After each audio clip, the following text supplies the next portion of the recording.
Welcome back, everybody, to the ADHD and Free podcast, brought to you by the Awareness Space Network, a podcast and social media platform that explores how ADHDers can live their truth and feel free in their lives. We hear from inspiring coaches, therapists, experts, and fellow ADHDers from all over the world who sit down with me, Owen Morgan, to share their wisdom with us. I'm a wellbeing coach, not that I use it, and a passionate neurodivergent human who received an ADHD diagnosis at 41. That day, the truth transformed my life, and I was finally free of the burden of not knowing why I struggled so much, especially to fit in.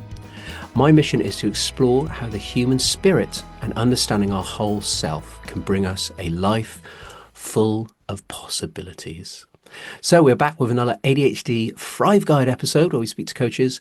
And on today's show, we have ADHD and neurodiversity coach, supervisor, and trainer, wowzers, Esther Barrett on this third episode of the ADHD Thrive Guide. Welcome, Esther, to the ADHD and Free podcast. How are you doing? How does it feel to be a guest? Because I know you're a host too. I am. Thanks, Owen. It's absolutely lovely to be here and lovely to meet you properly. I've got a podcast as well. Myself and my son, I could say ADHD Generations, but we're all sharing and we're all networking between our podcasts and all the information that we share with the outside world. So it's lovely to be here as a guest for a change. Yes, I don't get to guess much, but when I do, it's very enjoyable. I don't have to worry about looking at notes and holding the show together and keeping us going off on side quests. It's really, really lovely to hold the space and let you help, hopefully, the listeners get a better sense of what's going on for them, really, because we can get quite lost in what our body and mind tends to be going off doing. So we're going to hear a lot about your work, but also your own personal experience. I think that's really important to understand how someone goes from not knowing they have it through to coaching and really helping people. What a journey that can be. But before we do that, just give us some context if you can. So just give some context as of today, kind of tell us about your business, how you're kind of helping people, is it one-to-one, is it groups, things like that. So give us some context to lay some foundations, if that's okay. Yeah, thanks. So I've been coaching for about 4 years, and I have a number of clients who I coach on a one-to-one basis, but I'm also part of a few networks, particularly ADHD UK's networks of coaches who run drop-in sessions for various kind of groups of people, parents perhaps, or women, or newly diagnosed people, or menopause and things like that. So I run one of those. But I also run an in-person meetup in my nearest town, which is Swansea. And I now train coaches as well, so ADHD coaches on an accredited course. And there's some controversy around accreditation of ADHD coaching courses, which we may cover or we may not. And it's so lovely and satisfying. And because all of that accidentally happened, I then started supervising coaches as part of my accredited course. And so now I'm on the way to qualifying and being accredited as a coach, ADHD coach supervisor as well. So there's a lot going on. Quite a lot of people come onto the course. I had to quit my day job, which I had for 18 years. I know a lot of us struggle to hold down a job, but I had a job that was amazing and really perfect for me. And I didn't think I would ever leave it, but then I did, because this job became it was an entrepreneurial kind of scenario where you start a business and you don't really know how it's going to go, and it went really well. So now I do this full time. A lot of it is about sharing and networking and chatting with people and supporting people who are struggling one way and another. It's not just about the coaching, that is part of it, but a lot of it is about just having a friendly chat and a friendly ear, and just being able to kind of offer some, how empathetic we are. We're like, yes, I get you. Come on, have a coffee. So there's a lot of that as well, which is it's lovely to feel that at the age of now 57, diagnosed at 53, I've got this whole new direction in life and this whole new way of helping people, because I'd been in education for 25 years before that. So it's a whole different pathway. And, we love a bit of novelty, and we love a kind of a mission. That's how it's happened over the last 4 years or so. That's amazing. Yeah, you beat me to it, because I was looking at your website and it said 53. So it's like, wow, she's beat me. I was 41, so even later. But what that's such an amazing journey, 53 to 57, to have sort of just just gone for it and completely transformed your life in that way, even if you weren't even planning to, like you said, with the other job that you had. That's an amazing feat. So, just a little side quest here, but I presume motivation is an issue for you to have pulled all of that off. Were you like, you got the diagnosis and you were like, right, let's do this? Or has it just literally sort of organically all just flown? Or did you have a mission? Does that make sense? Like a It's motivated. it's both. It's both. I had an organic mission. So, and I think I'm probably ADHD as well, although I'm undiagnosed with autism. So I think there's something there about being, the kind of long-term, I'm going to use the word obsessions because I'm allowed. You know how sometimes where our ADHD side will have kind of maybe short-term obsessions or interests.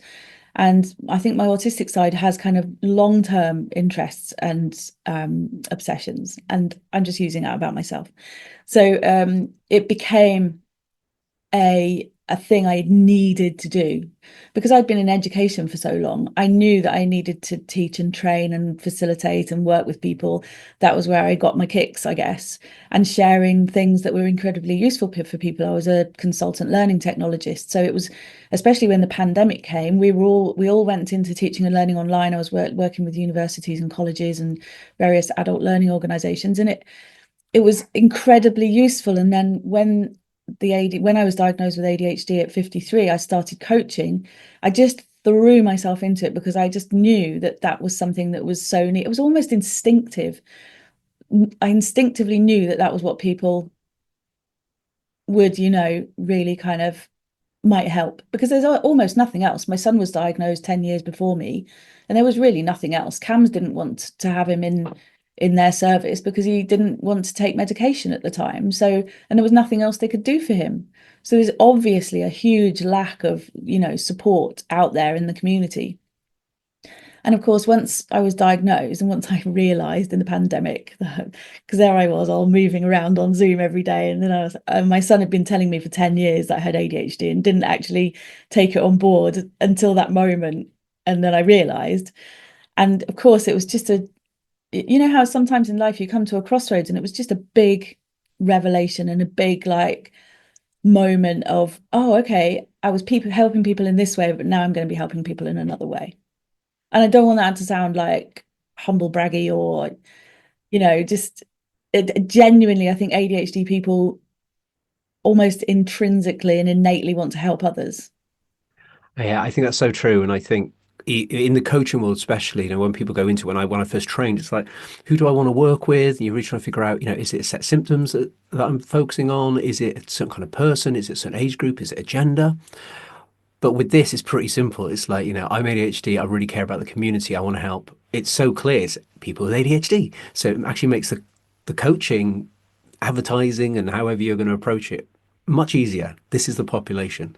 So I guess that kind of helps. But something that you're talking about there, and we talked about on the show before, is this sense of justice. And I always wondered if it was ADHD, autism, or both, or whatever it is. But all the ADHDs I've met, no matter if they're using it or not in a social media or coaching way, there's this innate kind of, I think we've been so looked at like we're not quite right or we don't quite fit in, that it sort of builds this little justice thing up where we take the hits, we have the RSD and it's horrible, but also as part of us, like, this isn't cool. And then when we get the validation that we are beautiful, amazing people, just with a different brain type, the justice kicks in. It's like, no, I need to stick up for my friends. Does that make sense? Like a justice warrior thing a lot of us seem to have. Yeah, absolutely. And ever since I've been doing this, one of the members of the community, one of the members of the tribe, once said to me very near the beginning, he said, the rising tide lifts all the boats. And I was like, oh, and I keep saying it over and over again because that's exactly what's happening here. People with ADHD are being diagnosed. We're trying to normalize and understand that they're neurotypes, not illnesses or disorders and things like that. So we're all neurotypes. We're all working together to kind of help each other. And during the course, whether we're coaches or whether we're doing awareness raising workshops or podcasts or just having conversations with other people to help them understand what's going on and be a shoulder to cry on, all of that is the rising tide lifting all the boats, I think. And so all of us in our community can start to be kind of heard and understood, there's it's neurodivergence generally, and neurotypes, and understanding of neurotypes is really coming up the agenda. Yeah, maybe for us more because obviously we're in our echo chambers and we hear it all the time and with our socials and so on. But I think the outside our community, we're starting to kind of penetrate into various different parts of society to help them understand a bit more how they can make the most of our neurotypes. Yeah, and sort of sparking curiosity for them, rather than not understanding and us being separate from them, just sparking some curiosity, really. I'm hoping the content that we do is helping bring that curiosity, especially to people who have them in their lives and they are living with them. I think this is really, really powerful. It's not just for neurodivergent people to listen to, it's for people who want to learn about it. And I hope we are doing that. So let's look at diagnosis time. So what I want to know is just in the run up, so we don't have to do the full thing, but just in the run up, you said that your son said, Mum, I think you have ADHD.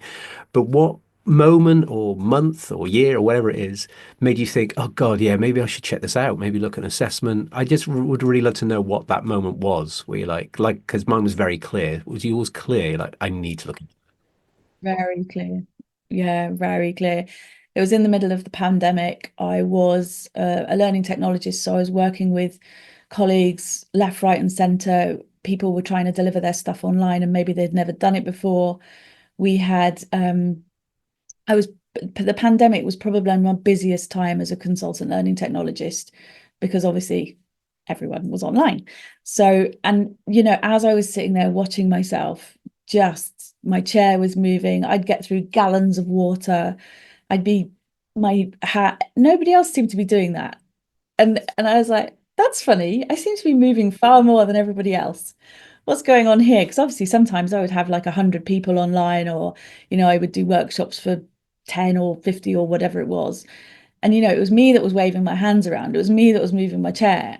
And because Lewis had been telling me for such a long time, I just went, oh, oh, okay. Yeah, I see it now. I see it. I literally see it in front of my eyeballs now. So I immediately, obviously pandemic, bit bored, no novelty much. So I contacted a psychiatrist in Cardiff, and I was diagnosed within 3 or 4 weeks. At the time, there weren't such huge waiting lists even for private consultants. So I was very, very lucky and blessed that I had a little bit of money because it wasn't so expensive then either. So I was able to access that diagnosis, and I didn't go into the NHS until a long time after, just recently, in fact. So it was just like I went from not knowing to knowing, and there was no question in my mind. No question. Yeah, believing in that gut of ours, where you're like, I'm sure I have this. For me, I was like, what if I don't get it though? Because I was like, I must have it because I've been spending 20 years trying to figure this out. As if they send me an email that says no, I'll be like, oh my God, what now? So it's A lot of people really struggle. A lot of people get very, very nervous in the lead up to diagnosis. And they say things like, oh my God, what if they say I haven't got it? Does that mean I'm broken after all? And it's very, very, there's almost an imposter syndrome there, is like, but the really sad thing is that some practitioners, some medical practitioners, do not then diagnose those people. And they absolutely can crash because what they absolutely knew to be true about themselves is suddenly no longer true for them. So if anyone ever posts anything like that in any of the forums I am in, I always say, go for a second opinion. Because if you know, you know. And okay, maybe on the very rare occasion it might not be ADHD, but mostly it is. And there's a study, and I can't remember, I don't know if you know, Owen, there's a study that's been done to show that something like 90% of people who go for diagnosis get a diagnosis. yeah. Because nothing else really explains our experience. Yeah, yeah. It's so true. It's kind of, I think because we all get misdiagnosed, obviously, we're given our anxiety disorders or bipolar or whatever it may be. So that can lead us down a Sure. path where we may actually believe that to be true. It maybe is, but we, And it yeah, is and it true, probably is probably, part on of it. top Yeah. of. So it's if you have any even a sneaky suspicion, yes, I agree that I do struggle with this particular presentation of anything that's to do with my mental health. But maybe there's an underlying umbrella here. Maybe there's an umbrella that is controlling all of this, like the puppets on a string. So it's kind of, I think if, yeah, if you believe it, is true. There's literally nothing to lose. Um, Obviously, waiting list. Let's not go into that. We'll be here all day, but for the NHS. But yeah, if you are able to get like I just put the money on my credit card. I don't care. I've got a full time job. I'll pay it off. I just needed to know, and like you, within I don't know, it must have been like 4 or 5 weeks. I had my assessment. So, and it was a really big moment. And in that moment, I would like to know. I know you're kind of like, yeah, I so have this, but still tell me. They send it through, and it says that special line, you blah blah blah blah. What happened to your body, your mind, your emotions? What was it? Was it a Hail Mary? For me, it was devastation and liberation. I was like, finally, I'm liberated, but I was devastated about the life that I'd led up to that point, just for a bit of grief. What was it like for you that moment you read the line? I didn't have grief. I was very lucky not to. Also, I have I think it's called, is it introspection or something? The thing where you're not in touch with your feelings and your body and how everything's working for you. So that's another quite common amongst people with ADHD. Possibly alexithymia. And Adelaide Saywell was talking about that on one of my podcast episodes, where you find it very difficult to identify your emotions. So it's a very good question that you've asked me. I had I went into my psychiatrist with the intention of demonstrating to him why I've got ADHD. And I wrote it all on a piece of paper with 6 columns with all the 6 areas, and an extra additional one underneath for bonus, all the other weird things about me that I have in common with people with ADHD, which also is a bit of an ADHD thing, I think, because I was so organized about it.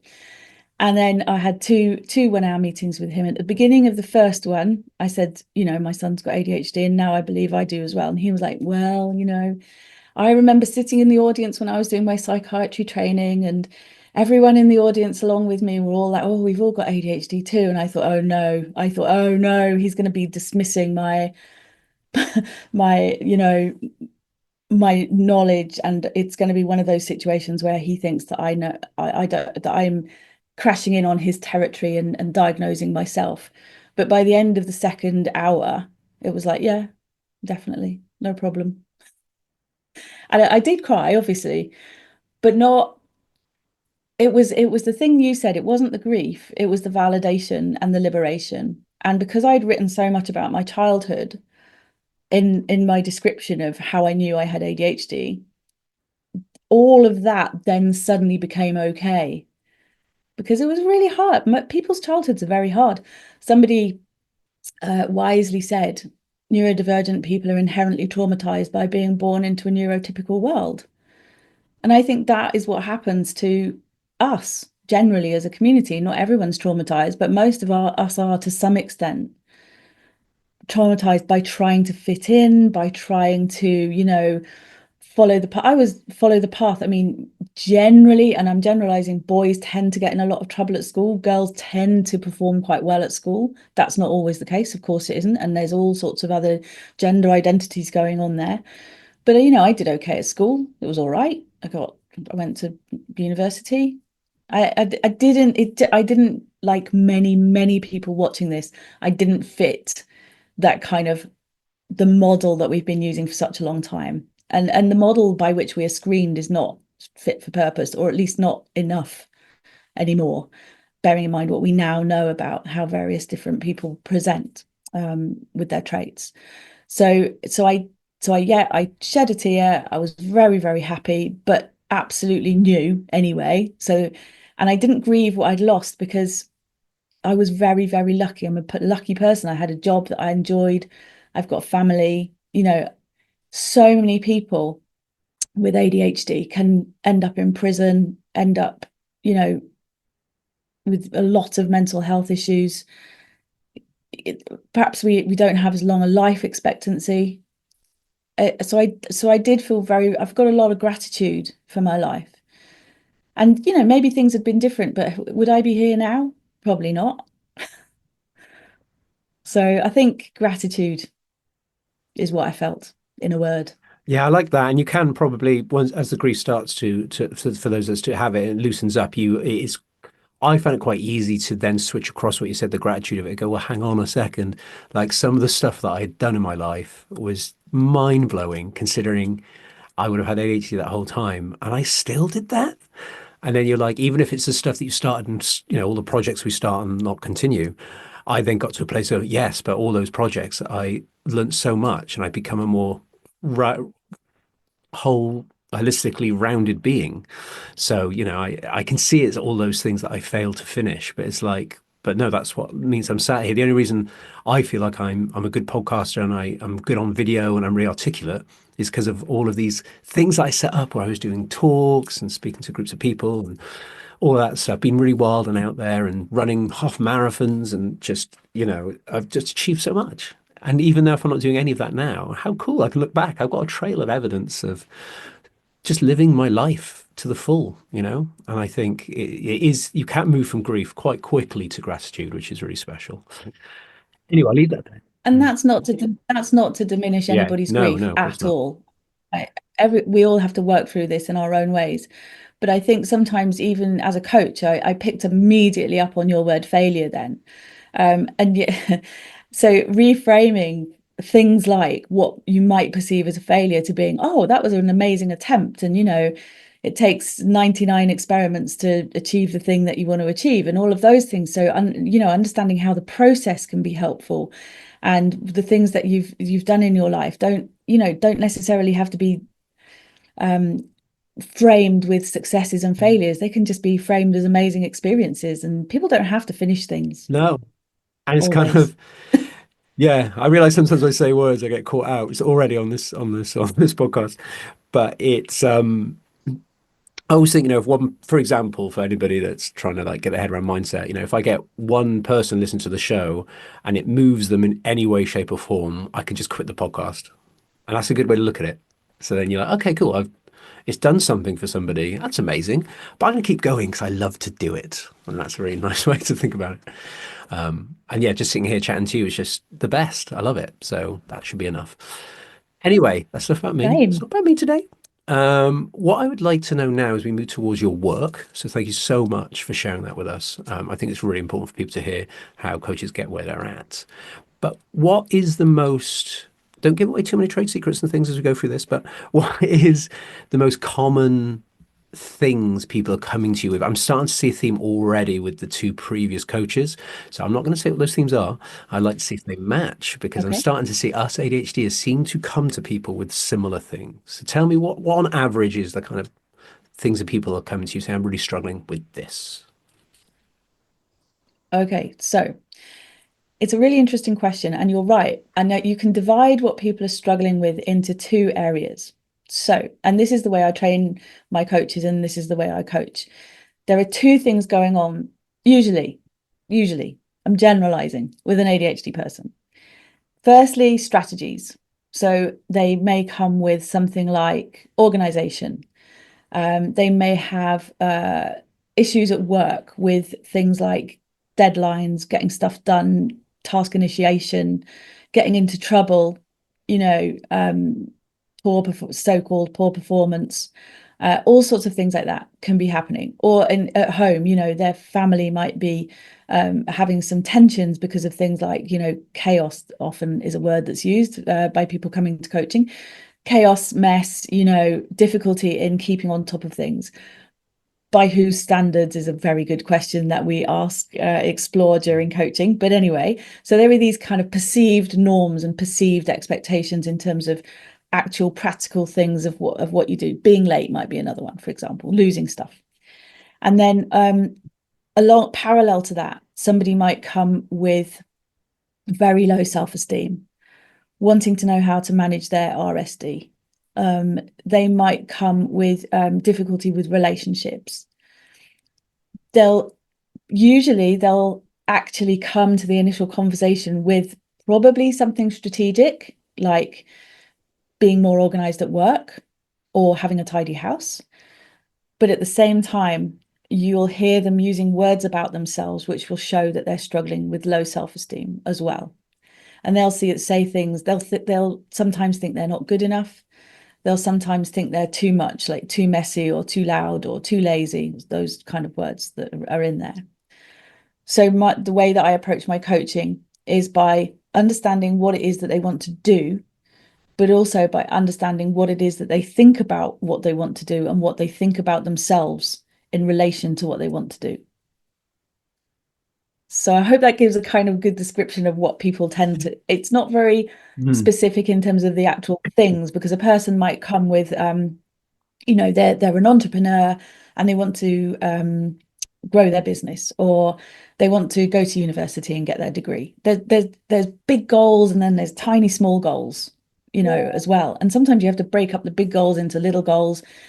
So people can come, one person came with wanting to find peace, which I thought was an amazing goal. And obviously we had to break that down quite a lot into various different elements of what is peace and how might the person achieve it. So people come with all sorts, but it's usually, I would say, generalizing about something they want to do and something that they think about themselves, whether they realize it or not. Yeah, it's really interesting, isn't it? Because I, from the stories I've heard on other podcasts and a bit of mine as well, it's kind of like the two pathways. You've got the presentations themselves, the things that are happening, the way you behave, which you're trying to look at and manage and make sure you can thrive with those presentations. But the big one I've often seeing is the relationship to your relationship to those presentations, how you feel about those presentations, how you feel about yourself. So it's the relationship with the ADHD and then actually managing the ADHD, are like the two huge things. And I guess some people don't realize that the ADHD is what it is and it's happening and they need to do things with that. But it's how they feel about the fact that that's happening is such a huge part of it, isn't it? It's our relationship. That's for everyone, every neurotype. The relationship to who we are and what we do is so important. If we can witness ourselves with that level of compassionate self-awareness, we talk about this for years on this show. Compassionate self-awareness, meeting yourself where you're at and knowing that you're good enough. And someone said to me, they said, well, it was my partner. I don't know why I'm hiding it. My partner said to me, just after all of this, she says, you do know that your self-worth is really bad. She's not saying that in a way to, she knows I can hear that kind of information. And I never thought about it. I thought, no, I'm not. I do all these things. I've run businesses and I was a massage therapist for years and I helped loads of people and I was really good at it. But my self-worth, I've talked about, it was in the toilet. And just after getting the diagnosis, I realized how bad it was. I can do lots of things, but I never think I'm worthy of anything. Because I just struggle. Why do I struggle? I'm an adult and I can't do basic stuff. I can't go on a bus or make a phone call. It's pathetic. And it was an underlying narrative. I didn't even know it was there. It was being masked by doing things like this. So yeah, what were your thoughts on Exactly. self-worth and our relationship? This is such, if you were coming to my coaching room now, I would be unsurprised by anything that you've just said, because this is what we find so often. People, it's not about, it is about what you think and about what you feel, obviously, but it's actually very core, deep beliefs that have been instilled into you through probably before you were born. You're the previous generation. It's hereditary. Our previous generations are all traumatized by being neurodivergent, and going back probably centuries, possibly thousands of years, who knows. So I think you've got these inherent kind of beliefs coming through that, I'm not saying you, we generally, the community, we've got these inherent beliefs about ourselves that actually a lot of people don't even realize they have until you actually point it out. And you say something like, oh, I hear you just used the word failure there, Owen. Tell me a little bit more about that. And you'll be like, oh, did I? Oh, okay. So, just uncovering what you talk about feelings and I talk about thoughts, and it's really interesting. I've explored this before. I think about thinking and a lot, and people feel about feeling, because obviously emotional dysregulation and emotional kind of ups and downs and so on, we're going to have a lot of feelings going on, whereas I don't really have that. So I have to bring, as a coach, I bring together the thoughts, the feelings, and the things that we do, and actually try and actually also bring in kind of physicality as well, which can be incredibly helpful. Now, you might recognize there the hot cross bun of cognitive behavioral therapy. Now, I haven't done it and I don't do it, but I do use some techniques from cognitive behavioral coaching, which brings those four things together. And it's so useful to help people understand, even just become aware of their thoughts about themselves. and really just help them kind of, and we can do visualizations and reframings and affirmations and all sorts of other things. And the person, when they come to coaching, they have to practice. The important thing about coaching is it's always about looking forward. So it's not therapy. It's always about looking forward, and it's always about the work that the person puts in to change and reframe and try out new things and explore and plan and sometimes succeed and sometimes not. It didn't work for me. Let's try something else. And it's exactly the same with the thought, the thinking and the believing and the feeling as it is with the strategizing and the doing.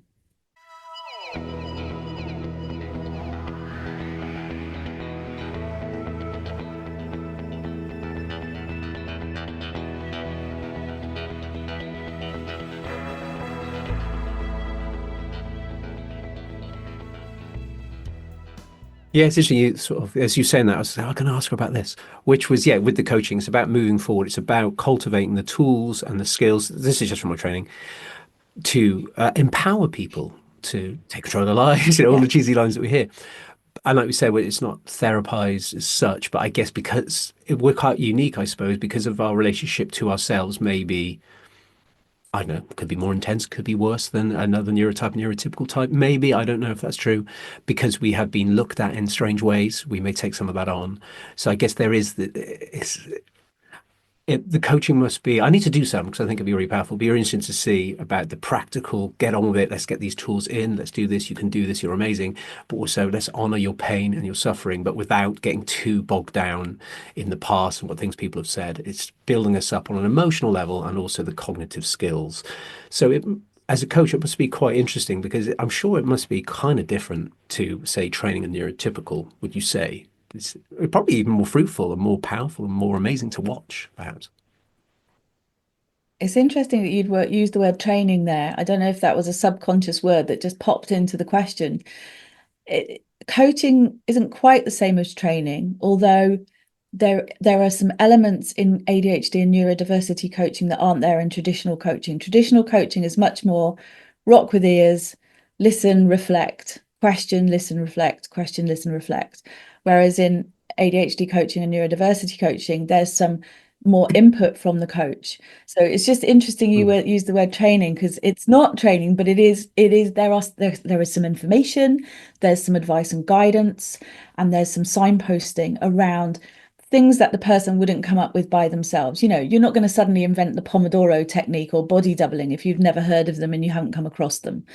So, there is definitely more input from a neurodiversity coach into the coaching. And you're right, that juxtaposition of emotions and thinking, but also actions and what you might call behaviors, they all come together in a very holistic way in our coaching. And I think that's why, but without straying outside of our boundaries into therapy. Now, it's quite interesting that there are quite a lot of counsellors and therapists and psychotherapists training as ADHD coaches at the moment. I'm getting quite a few people on my course who are already counsellors and therapists. And there's a new kind of a new practice coming through of therapeutic coaching. Now, what we're saying is that people should be therapists first and coaches second, because obviously you need a degree in psychotherapy and a degree in counselling to be a psychotherapist or a counsellor, and you need some kind of accredited qualification to be a coach. But actually, therapeutic coaching, I think, is going to be a really big thing for neurodivergent people, because that practitioner will be able to move between their boundaries in a very professional way. And I think that a lot of people who are neurodivergent would really benefit from therapy and coaching, maybe not at the same time, maybe therapy first and coaching second or whatever, to help that person come to terms with their past and then work on how they want to get into their future. So it's very layered, it's very nuanced, but there are very strong, clear boundaries around what we do as coaches. Yeah, it's really interesting, isn't it? Because I've seen a lot of different therapists and coaches over the years, where I was feeling lost. And so many of them may not have been familiar with neurodivergence. So it's really exciting to hear that you're seeing that people are wanting to add that to their toolkit, as they would say in industry, because if just one person had picked up on it, not that they have to as such, but if they had picked up on it 10 years ago, who knows? Well, there's no point thinking like that anyway, but it's it's interesting, isn't it? I really, because this is also new, I think. I don't know, me personally, from what I've seen on social media, especially Instagram and all the ND followship, is that this all seems quite fresh, quite new. People are really going, oh my God, wow, this is an actual thing. People aren't all now saying, oh, everyone's got ADHD. People are, oh my God, I can see this is an actual separate thing from what they're experiencing. So, yeah, And it and the beauty of that is that it's the community itself yeah, that's driving it. So what's happening is nearly everybody who comes on my course, not absolutely everybody, but nearly everybody is ADHD, either diagnosed or not diagnosed. So what's happening is that all the people who are out there doing all these amazing jobs, being educationalists and education psychologists and therapists and counselors and teachers and other professions too, when they're realizing, they're then becoming part of this community that is full of incredible, talented, creative people, as well as other people who haven't been so lucky in life and have not been able to reach their potential. So the community is almost self-caring in a way and self-providing. It's really interesting how that's happening. So we're kind of driving it. The people who have the ability and the, the skills, not the talents, because we've all got talents, but just the skills and experience to be able to bring that then into a professional light to help others in our community who are not that fortunate. And it's amazing. It's amazing how that's happening, because obviously there are neurodivergent members of the community, members of society, absolutely everywhere. You can sometimes guess, in fact, when people, celebrities, coming out as I don't mean that to appropriate that phrase, but revealing their discovery that they have a different neurotype. That's amazing. That's amazing. So more people from all different walks of life are joining this kind of growing band of tribe of kind of neurodivergent people who are all supporting each other. It's a magical. yeah, it certainly is, and you're right because I'm watching so much ADHD content now, like ADHD chatter, because obviously he gets some of the biggest celebrities and sports people out there. So it's oh right, okay, yeah, I didn't realize that. Of course, that would make sense, but it's not like a a spy organization, but it's kind of like we have ADHD soldiers in every part of society. So we have some in Parliament, we have some at the highest Disciplines. end of Hollywood, we have some inside the sports arenas. It's kind of like we've got people on the ground spreading just the amazing message and creating ripples everywhere. So it's kind of like we've infiltrated everywhere to hopefully just lead the way, really getting our companies that we work for, if you work in an organization that's not even got anything in place for supporting this sort of thing, at least you're in there spreading the good word. I Absolutely. work in retail, and since my diagnosis I'm in a very big shop, uh, next to like £1 million a week. There's a lot of people there, but it's I'm spreading the good message there. People come up to me at work going, oh my God, like I've been watching your videos, like I think, yeah, I think my mum got diagnosed with that, and I never thought about it. And now seeing you, I'm like, oh wow, but you just seem so together, Owen. You seem so together. You seem so engaging, and you seem to listen really well. And they give me this big list of all these good things about me. So, oh, thanks very much. So I'm surprised. So maybe I do too. And that's just in one shop. I mean, that's amazing, isn't it? Yeah. Yeah. Isn't it? We start small and we support the people around us and they support us, and then that gradually ripples out across society.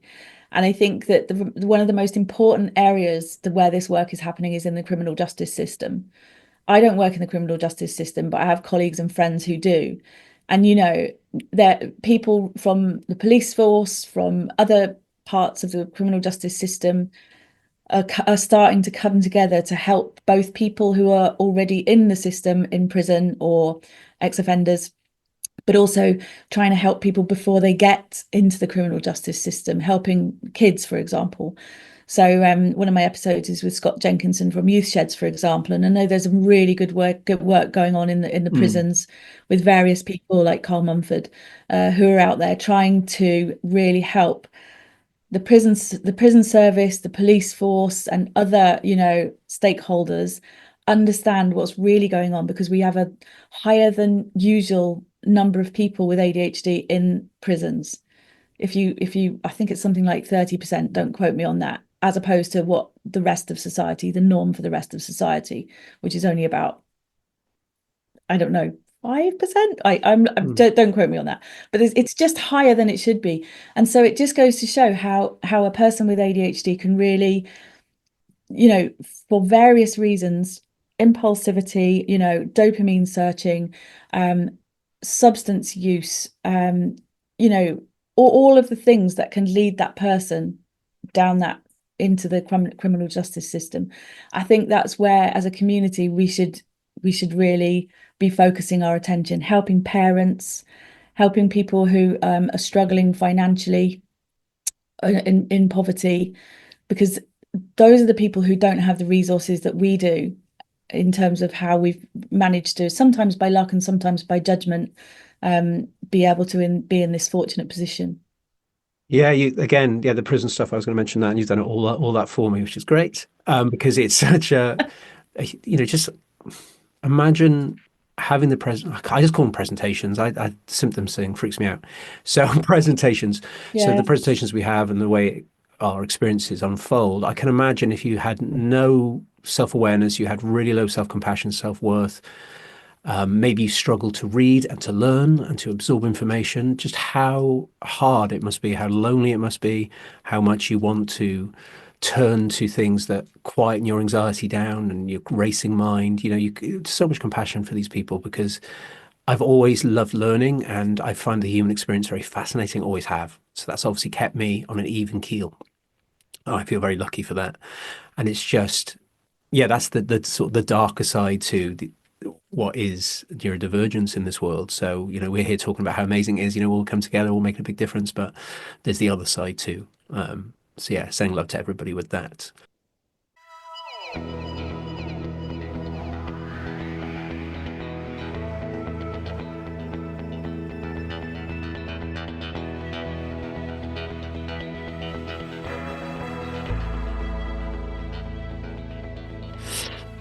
Bit of a segue here. Got to try and segue as we come towards the end of the episode. Just showing some love there. So we talked about what generally people come to you, and clearly it's never going to be, yes, everyone comes to me with RSD and that's it. And there's so much more to it than that. But again, no trade secrets, but what are some of the key things? I presume we talked about sort of relationship to the self, and then obviously cultivating tools that we're actually going to do and stick to, that we maybe enjoy in some way or give us some dopamine to keep us going. I'm not expecting you to say there's the thing that always works, but what is it that just to wrap it all up, that holistic thing that you're often seeing, the combination of things that seem to push people forward? Not the exact things, just Okay. the tools. Yeah, I get you. It's the holistic thing that people come away from coaching with is an understanding of why they have some struggles, a reframing of society's expectations on them, and why they think they need to be doing the things they think they need to be doing, and do they, and possible reframing of some of the things that they're struggling with, in terms of, do you perfectionism, imposter syndrome, some of those kinds of things. So reframing what you do, who wants you to do it and why, and also what you think about that and what you feel about it, and how you can change those things to be comfortable with who you are, the way that you do things. And a lot of people please. So, doing things for yourself, showing your self-compassion, showing your self-care. We do a lot of work on, what did you do to look after yourself this week? What did you do that was fun? Well, what affirmations can you say to yourself? It's not always affirmations, but what can you say to yourself that shows you compassion to yourself and to look after yourself? So I talked about the two parallels, the kind of strategies around things that you do and strategies around things that you think and feel. If you join those two things together and help that person to reframe and come up with new ways of doing and new ways of thinking, they can leave coaching having an entirely different understanding and awareness, and actually, hopefully, attitude towards themselves. Yes, I love that. And just to add on to that, if you don't mind, is this is a whole other episode, but sticking to the things that we need to do. is a big part of the coaching, helping people adjust, tweak, slightly alter how Yeah. that activity can take place. I There's remember lots of that sort of really playing around with it, I presume. absolutely. And the thing that you might work for a month might not work next month. And that's not a failure, just to go back to your word again. That's not a failure. That's just like, oh, it works for us for a while, and then we have to change it again because we need reward, we need accountability, we need novelty, we need challenge, we need urgency. We need all those things to be able to get things done. If we don't have those things, then the thing might not get done. Does it need to be done? That's another question. Yeah, because that's the thing I'm noticing the most. Like there's this massive 20, 30 long list of all the cool things that are going to help ADHDers thrive more or whatever the mission is. And I'm looking at them going, yeah, I don't think I'll probably stick to that. Oh, that looks interesting. Maybe if I do this at the same time, that sounds great. And it's just, you kind of helping someone sort of guide you to your own answers, classic support. It's helping Exactly. you find the answers to stuff because there's no point just trying to, I've been told to do that or use that. That's the fiddle toy. This is the number one fidget toy for you. It's like, no, like I told you at the big show, I had beads, talked about this before. They're just normal beads that you can buy from like a cool shop in Glastonbury or whatever that have some spiritual meaning. But I just love the little round knobbly wood bits and I like the sound and I like the way I can pass it through my hands. So it's like, who cares? Beads for me. And if I feel a bit ashamed about it, maybe who in their right mind is going to see me with beads and go, what's he doing? Because, oh, they're beads. They're not a plastic fiddle toy thing. So it's kind of just, Unlike my little plastic till fiddle. But shame, you use the word yeah. shame there, and that's kind of probably the biggest word in the whole of ADHD and coaching.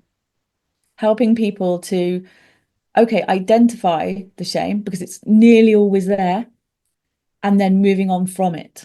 And I think that reframing and doing things in different ways and understanding that exploring is fine and that things change over time all helps to decrease the shame. And because the shame is usually, if you say what do people come to coaching with, probably shame is what they come with actually. Shame about executive function, shame about, emotional dysregulation, shame about relationships and jobs and money. And that is the key word. And it's interesting that we're coming towards the end before we've said that word, and it was such an important Yeah. word. Yeah, I get this. I'm not going to say too much about things on this particular episode, but this guttural thing I get in my stomach, it's like if I do something that I'm perceived that I've done wrong, or I've got something wrong, or I'm late, or something, I feel like I'm going to vomit everywhere and just collapse into to a dark pit of despair, right in my gut. I've had it my whole life. I always thought, oh, that's Yeah. weird. It must be trauma or something, but it's like no, it's the deep the thought of doing something wrong or saying something wrong is just devastating for my body. I can say for my body. My body just goes into complete freeze, shutdown state. It's really interesting. So it's the most debilitating thing of my whole experience. So I've been doing lots of work on it recently, and it's really, really interesting about my relationship to that feeling, but also trying to practice more of like, okay, I struggle to do this, but I'm actually getting a bit justice for about that. I was gonna swear then, who gives a shit? Like, okay, I'm crap. I hate using the phone. I hate ringing people. I hate ringing organizations to cancel something. I hate it. And who cares? I will figure out. I'll go and do a web message thing. And I always figure out how to get to them in the end by not having to use the phone. And it's just having fun with it now and trying to release some of that. It's like, who cares anyway? People aren't even thinking about me most of the time. Why would that matter to their minds what I'm doing or not doing? So there's a lot of work on that. And you're right. Shame is a huge part of all of this. And I feel so unshameful around fellow NDers. And it's just the best. I just feel like I can just share any part of my human experience without any judgment. And like, oh man, I get it. And it's just the best feeling in the world after all this time, which is really nice. Anyway, a complete side quest there, guys. But I wanted to share, I've not reshared that yet, that guttural thing is my biggest debilitating thing. So, yeah, it is what it is. So, as we wrap up, then, this is your time to just do some epic speeches, send us off with your amazing wisdom. So, it's kind of like a part of message, a little bit of self compassion, living authentically. But what would be your message to anybody listening right now with ADHD? why they're amazing, how they can get through this. Basically, it's your chance to give us a pep talk in the most beautiful way. Hope that makes sense.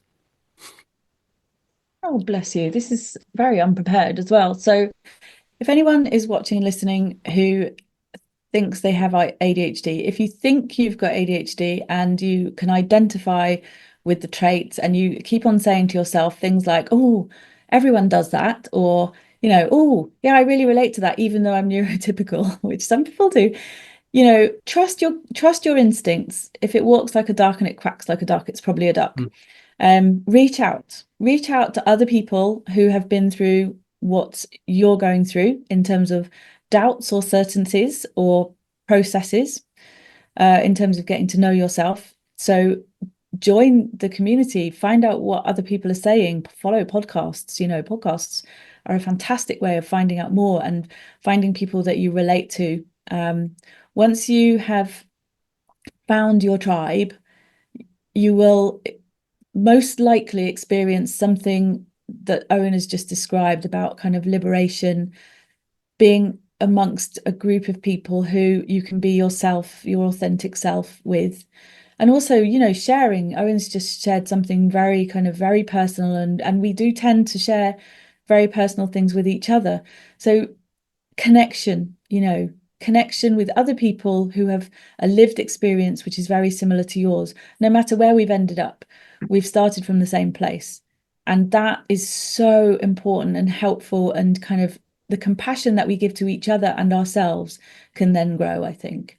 So that would be my wisdom, if you want to call it that. Reach out, connect.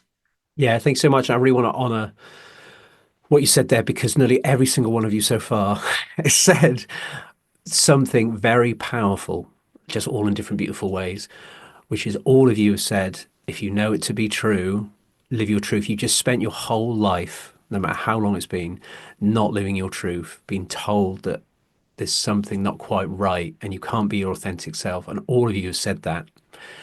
It's the truth piece. It's I am who I am, and I'm a neurotype, and they're a neurotype, and they're a neurotype. Neurotypical is a neurotype.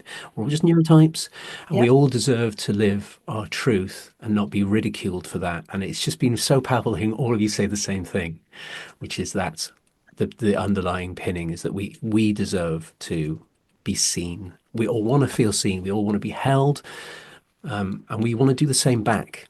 And for us to do that is to know who we truly are and why we want to do that, rather than thinking that we have to. And it's just been so amazing that you've all just said it. It's just like it's making me think, oh, I need to have this as part of the brand, because it's clearly the thing. But I could literally, as always, talk to you all day long. There's so much more we could have covered.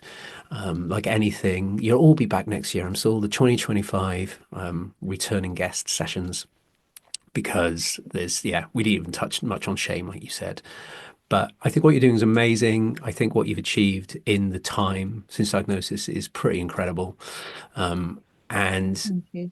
I'm just so happy there's people out there in the world that are doing what you're doing. So I just want to thank you so much for joining us today. And kudos to you. It's so good. It's been lovely. Thank you, No, Owen. thank you. So a bit of cheeky plugging to go. So where can we find you? How can we hear you, see you? Tell us more. The podcast is ADHD Generations. That's myself and my son Lewis. The company is Barrett Coaching and Training. And you'll find any information you need about the courses, neurodiversity awareness workshops, individual coaching, a bit about Lewis and I, links to I've written quite a lot of blog posts, but that's kind of tailed off now and gone more into podcasts, as you can imagine. And honestly, I'm one of those people. I'm happy to just chat and I'm not trying to sell anybody anything, just a chat and a coffee. If somebody needs a bit of support, wants to reach out, I'm so happy to do that. Oh, that's amazing. Yeah, well, please do, everybody, check out all the links in the description of this podcast. And I do encourage you to head over to your website sorry, head over to your website and check out your YouTube channel, because I've had a lot of fun just watching the lovely dynamic with you and your son. It just feels really authentic and real and amazing. And the setup you use and the person that's editing all your stuff, it just looks it's really, really good to watch. And it's really perfect for ADHD as well. It's always editing back and forth and really, really interesting. So it's good content as well, guys, the way it's presented. So go and check it out. So yes, there we go. Thank you so much, Esther, for joining us today. Thank you, everybody, for listening. If you have been working with coaches that you really love and you think they're amazing, send them in this direction. They might want to come on and share more about their work.